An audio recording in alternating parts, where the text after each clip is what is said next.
Atomic Habits by James Clear.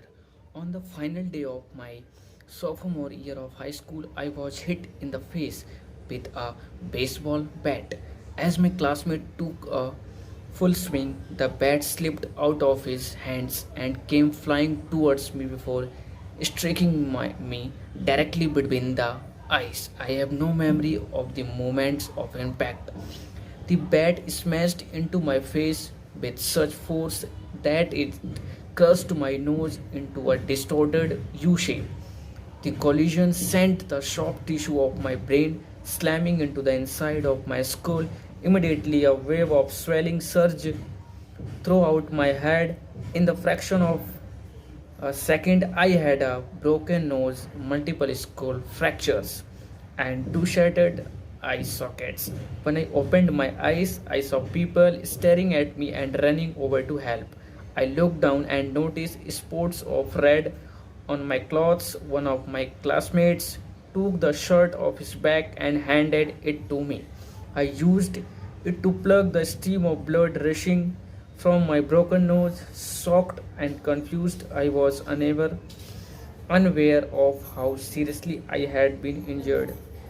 My teacher looped his arm around my shoulder and we began the long walk to the nurse office.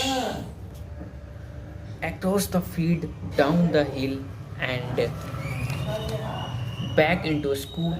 Random hands touched my sides, holding me upright.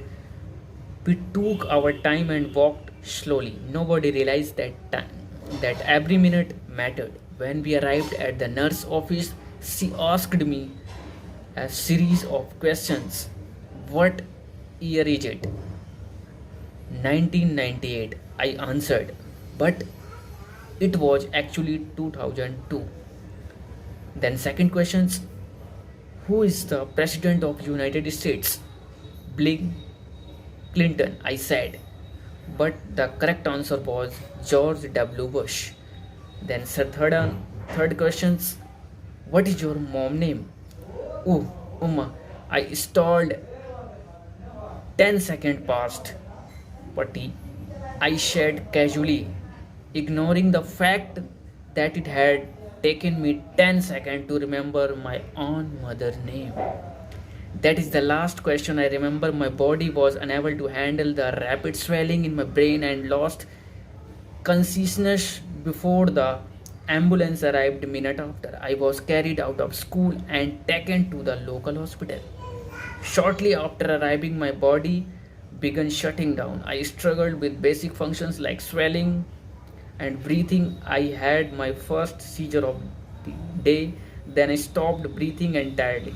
As the doctor hurried to supply me with oxygen, they also decided the local hospital was unequipped to handle the situation. I ordered a helicopter to fly me to larger hospital in Cincinnati.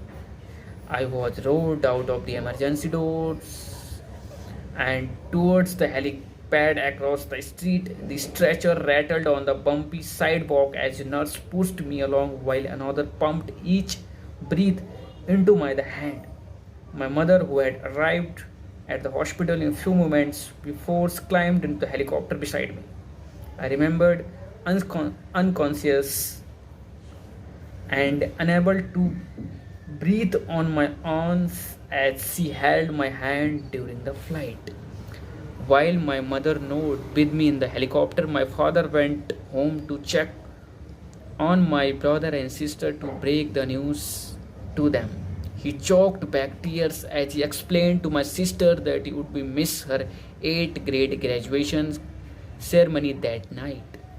After passing my siblings off to family, my friends too, he drove to Cincinnati to meet my mother. When my mom and I landed on the roof of the hospital, a team of nearly 20 doctors and nurses sprinted onto the helipad and wheeled me into the trauma unit. By this same, the swelling in my brain had become a shiver that I was having repeated post traumatic seizure. My broken bones needed to fixed out, but I was in no condition to undergo surgery After yet another seizure, my third of the day, I was put into a medically induced coma and placed on a ventilator. My parents were no stranger to this hospital. 10 years earlier, they had entered the same building on the ground floor after my sister was diagnosed with leukemia at age there. I was 5 at that time. My brother was 6 months old. After 2.5 years of chemotherapy, treatment, spinal taps, and bone marrow bypasses, my little sister finally walked out of the hospital happy, healthy, and cancer free.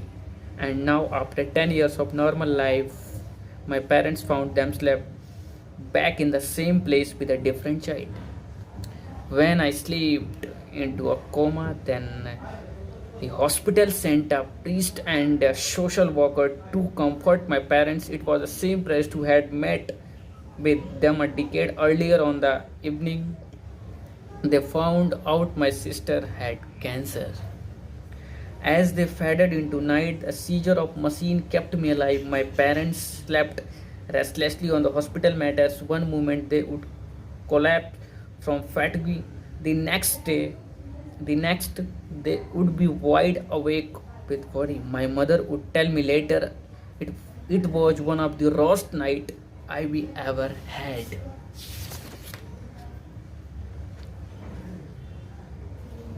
So this is the first chapter of the atomic habits. Thank you.